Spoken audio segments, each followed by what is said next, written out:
Bom, há ou não uma ansiedade precoce observada em crianças, especialmente nessa época de Natal? Ih, Papai Noel, aquela coisa toda.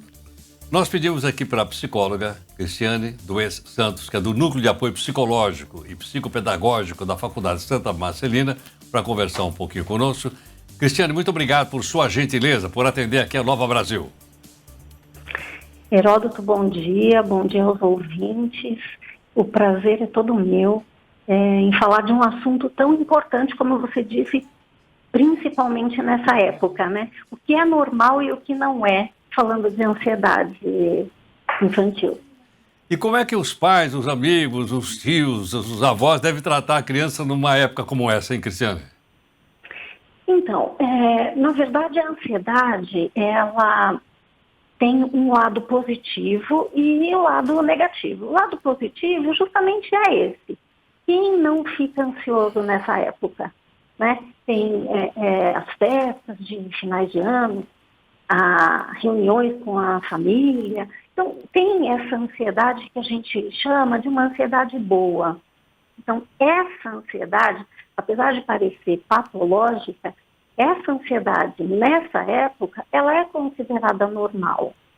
O que tem que ser observado? Quando esse comportamento ansioso, esses sintomas que muitas vezes aparecem até no próprio organismo, um sintoma físico, quando esse sintoma, ele persiste após esse período, por exemplo, já que a gente está falando de Natal, né? Isso. Então, lá em janeiro, isso continua. Fevereiro, aquele sintoma, aquele comportamento continua. Então, se ele continua, aí sim é considerado patológico e aí a gente tem que cuidar. Compreendo. Agora, os pais têm que ter mais paciência, menos paciência, observar melhor as crianças. Qual é a sua recomendação, Cristiane? Paciência sim e observar sempre. Eu costumo dizer assim que muitas vezes em festas infantis, de aniversário, as crianças, os pais chegam com os filhos vão com os monitores e os pais ficam ali no outro canto, batendo um papo, relaxando também. E ao final da festa, ele observa o filho suado, pingando, cansado. E aí ele fala, nossa, meu filho brincou muito, ele se divertiu muito. E nem sempre é assim. Nesse momento, em situações diferentes, que o pai tem que observar o filho. Porque às vezes a criança ela brincou muito, mas ela brincou sozinha. Então, esse comportamento, dentro de um contexto, ele tem que ser observado. E quem dá essas dicas são os pais, são os avós que cuidam dos filhos.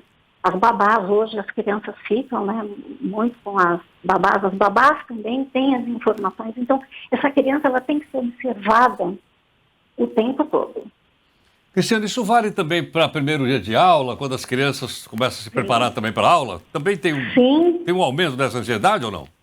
Sim, como a gente, né, nós adultos, quando véspera de viagem, o coração dá uma acelerada, né? Tem ali a taquicardia. Ou quando o time da gente vai jogar o campeonato. O time,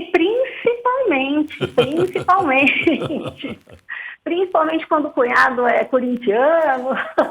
Aí tem aqueles outros que não tem campeonato mundial, sabe como é que é, né? Não tem, eu sei. E aí gira em torno disso. Tudo isso é considerado normal. O que a gente tem que observar e o que tem que ficar claro é a intensidade. Então, o seu time vai jogar, lógico que você vai ficar ansioso. Mas se durante a semana esse sintoma ele persiste, isso é patológico. Isso tem que ser olhado, isso tem que ser cuidado. Compreendo. Cristiane, o que a gente chama popularmente como leigo, né? Ah, tá fazendo manha. Faz parte também disso ou não? Faz parte de um sintoma. Quando a gente fala de criança, a gente tem sempre que olhar para a causa.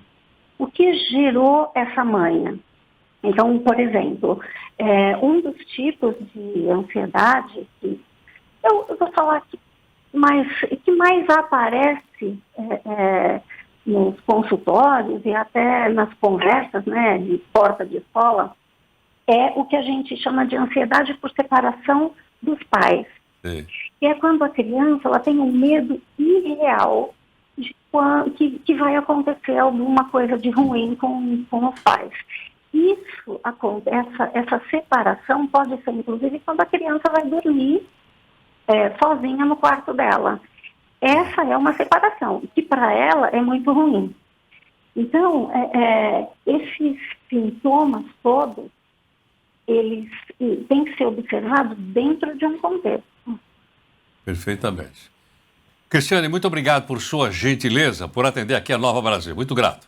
Eu que agradeço, foi um prazer falar com você, eu admiro muito o seu trabalho. E da nossa equipe toda. Muito obrigado. Cristiane Obrigada. Duez Santos, psicóloga do Núcleo de Apoio Psicológico e Psicopedagógico da Faculdade Santa Marcelina.